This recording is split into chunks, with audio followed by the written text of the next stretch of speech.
Olá, sejam todos muito bem-vindos ao canal do Mobilete Pictures. Eu sou o Marcelo Mobilete e depois de um longo e tenebroso inverno, nós voltamos aqui com as nossas tradicionais 3 dicas do Mobilete. E nesse dia 19 de junho nós comemoramos o Dia do Cinema Nacional e, portanto, nos vimos aqui na tarefa nada fácil de escolher 3 filmes que pudessem representar aqui o cinema nacional. E para tentar facilitar o meu universo de escolha, eu resolvi fazer uma linha de corte.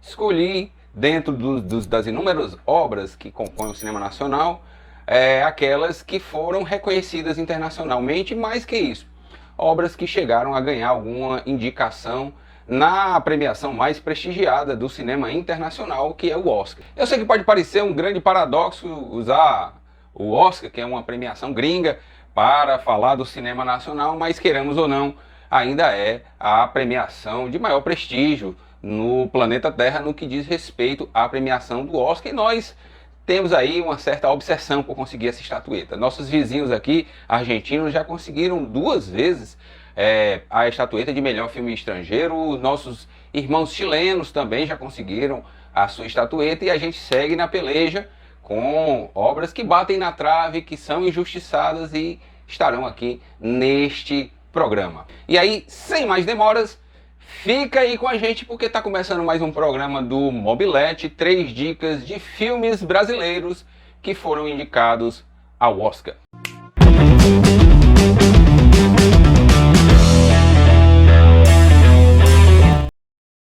O Que é Isso, Companheiro? É um filme de 1997, dirigido pelo Bruno Barreto e produzido ali pela família dele, né, o Luiz Carlos e a Lucy Barreto, que vai ali retratar acontecimentos havidos ali no final da década de 60, quando estava em curso no país a ditadura militar, já recrudescida pelo ato institucional número 5. O filme ele é baseado, em parte, no livro do Fernando Gabeira, que foi escrito em 79 e que ele, Fernando Gabeira, participou das ações que são retratadas no filme, quais sejam o sequestro do embaixador americano, fato verídico ocorrido em 1969. Sequestro este que foi levado a efeito por 2 grupos de extrema esquerda que estavam ali em uma verdadeira guerra, né, numa luta armada contra a ditadura militar. Vocês estão assistindo uma expropriação revolucionária. Nós somos o Movimento Revolucionário 8 de Outubro, o MR8. Para daí! Nele acompanhamos a trajetória do jornalista Fernando, que é vivido pelo Pedro Cardoso, que acaba se envolvendo, né, diretamente com a luta armada de confronto com o regime militar e participa destes atos, primeiros atos expropriatórios que esses grupos promoviam, como assalto a banco e outros, até esta que foi a mais ousada das operações levadas a efeito por estes grupos que lutavam, né, de forma armada contra o regime e a ditadura militar de então. O sequestro do embaixador tinha 2 propósitos muito claros, que era o de romper o que eles chamavam de a espiral do silêncio, né, chamar a atenção da sociedade sobre o que acontecia no país, né, a grande guerra de subterrâneos que havia, uma vez que os meios de comunicação todos eram censurados e controlados pelo regime. E se a gente conseguir botar a mão no embaixador dos Estados Unidos, o muro de silêncio vai abaixo na hora. Jornais, rádios, televisão, todo mundo vai ouvir a nossa voz. E também libertar do cárcere vários dos membros desses grupos que estavam presos nos porões da ditadura, né? O filme é muito bem realizado, ele faz uma leitura muito precisa daquela época, né? Um retrato bastante fiel desses acontecimentos. Ele é baseado em muita pesquisa histórica, muitos fatos noticiados. E, como eu disse, ele é parcialmente baseado no livro do Fernando Gabeira, que, como dito, foi escrito em 79. É importante dizer que o próprio livro do Fernando Gabeira sofreu aí algumas críticas de quem participou da luta armada nesses anos de chumbo. E o filme também não faz uma adaptação precisa. Alguns dos personagens que estão retratados lá no filme são ficcionais, outros são a representação aglutinada de mais de um personagem. Alguns personagens que tiveram uma participação inexpressiva nos acontecimentos ganharam um protagonismo maior, mas enfim, tudo isso entrou dentro da licença poética e o resultado final foi muito bom. E tão bom que o filme ganhou aí uma indicação ao Oscar de melhor filme estrangeiro.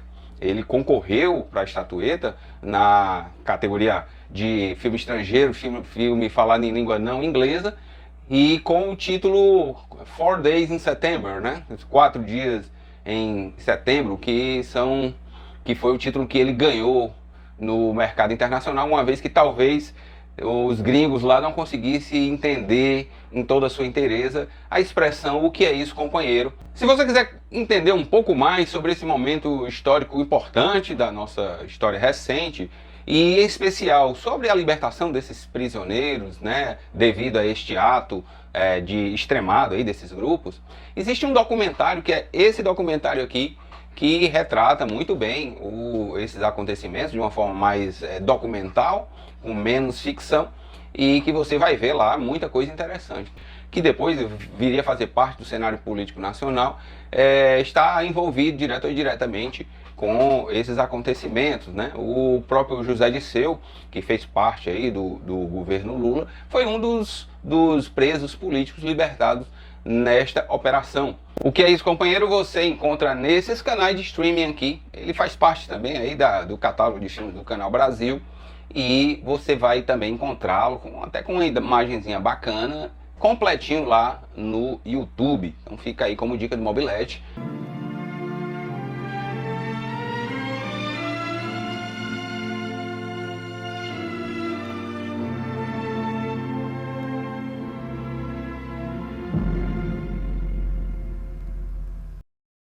Central do Brasil é um filme do diretor Walter Salles, de 1998, que marcaria aí o retorno do Brasil nas fileiras dos concorrentes ao Oscar. Esse filme é talvez um dos filmes de maior prestígio internacional, um filme definitivo de muita relevância para o cinema nacional. Haja vista que ele chegou a ganhar premiações importantes ao redor do mundo, como o do Festival Internacional de Cinema de Berlim. E a protagonista desse filme, a Fernanda Montenegro, ela conseguiu um feito incrível, né, de ser indicada ao papel de melhor atriz no Oscar. Candidatas a melhor atriz. Elas cinema. Fernanda Montenegro in Central Station. Aí eu não tenho fome, não é? Eu não tenho fome, só você. Não tem comida.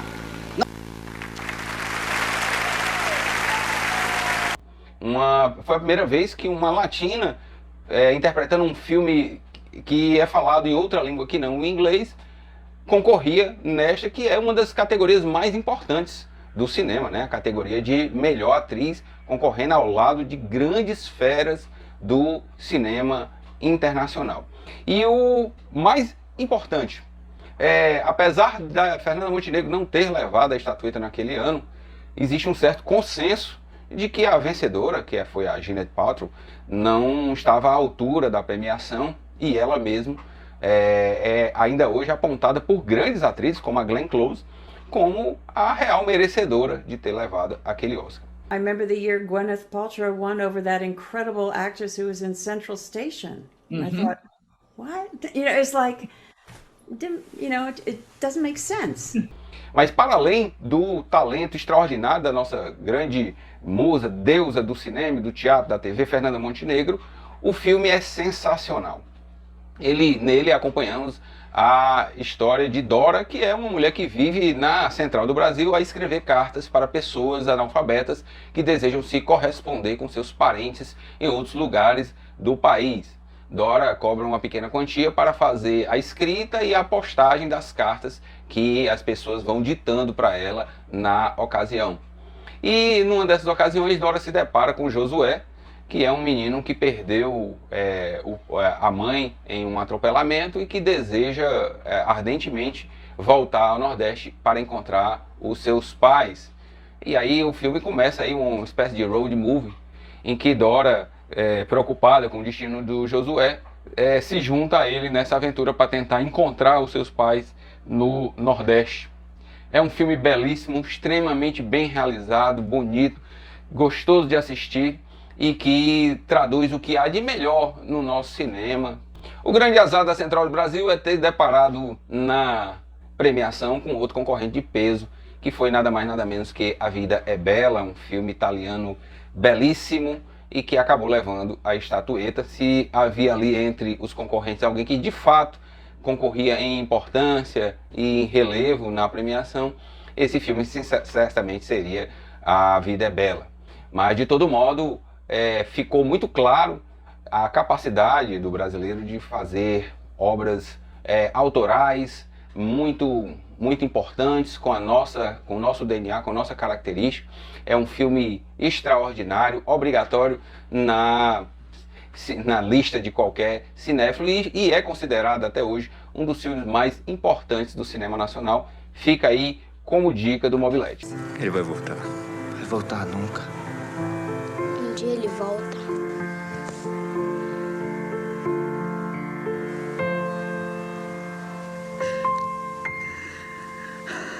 Central do Brasil. Cidade de Deus é um filme de 2002 dirigido por Fernando Meirelles e co-dirigido por Katia Lund, que é baseado no livro homônimo de Paulo Lins e é um dos filmes mais extraordinários já feitos aqui no cinema nacional. Ele conseguiu a façanha de ser o único filme do cinema nacional a ser indicado em nada menos que 4 categorias do Oscar, entre elas melhor diretor, melhor fotografia, melhor roteiro adaptado e melhor edição. Aliás, esta última categoria era a que eu mais torcia que ganhasse, porque de fato a edição de Cidade de Deus é simplesmente sensacional. Desde moleque, eu sempre quis ser fotógrafo. Só que o destino me colocou aqui. Nela acompanhamos a trajetória da comunidade Cidade de Deus, um dos lugares mais perigosos do Rio de Janeiro, desde sua constituição, desde sua construção enquanto uma unidade habitacional, ali ainda pelos anos 60, até os dias atuais. Tudo isso narrado pelas memórias, pela lente, né, do fotógrafo, que é morador lá da comunidade, o Buscapé, que é também o narrador do filme. Ele vai descrevendo toda a trajetória daquele lugar que acabou sendo dominado pelo crime organizado, pelo tráfico de drogas e do convívio dos moradores do lugar com essa situação de um Estado paralelo e também da ausência completa do Estado. É um filme fantástico, né? Como eu disse, a edição dele é primorosa, com várias indas e vindas na linha temporal para apresentar os personagens, né? Uma linguagem muito rápida, uma narrativa muito fluida.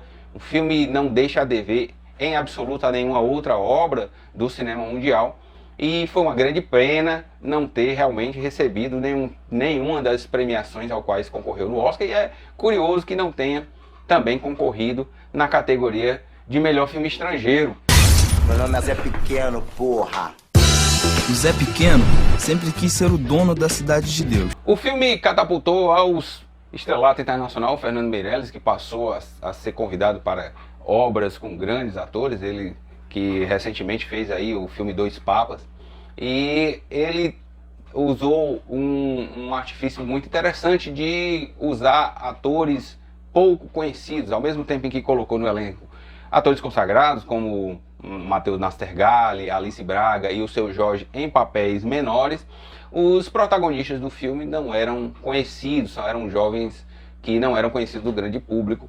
E o efeito final trouxe muita veracidade ao filme e o resultado final foi muito bom. Cidade de Deus foi um sucesso de bilheteria, levou mais de 3.300.000 pessoas às salas de cinema aqui no país e continua sendo até hoje um dos filmes mais importantes, né? Um filme realmente obrigatório, sensacional do cinema nacional. Ele está disponível aqui nesses canais de streaming aqui e fica aí como mais uma das dicas do Mobilete. Calma, como é seu nome? Como é que é seu nome? Como é que é o seu nome? Buscapé. Buscapé! Tira uma foto nossa aí!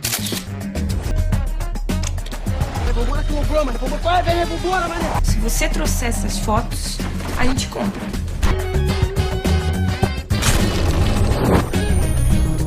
Terminando mais um programinha, renovando aqui os pedidos de que você se inscreva aqui no canal, continue prestigiando, siga a gente lá nas redes sociais, compartilhe aqui o seu conteúdo, fala aqui nos comentários qual o filme nacional que você mais gostou. Tem muita coisa boa que ficou de fora, desde O Pagador de Promessa lá atrás, enfim, até os dias atuais, muita coisa legal acontecendo no cinema nacional. Viva o cinema nacional! O canal aqui prestigia os filmes, as produções brasileiras, aliás, as produções do mundo inteiro, porque o cinema é muito rico e nos proporciona essa viagem, tá bom? Um abraço, pessoal, até a próxima, tchau!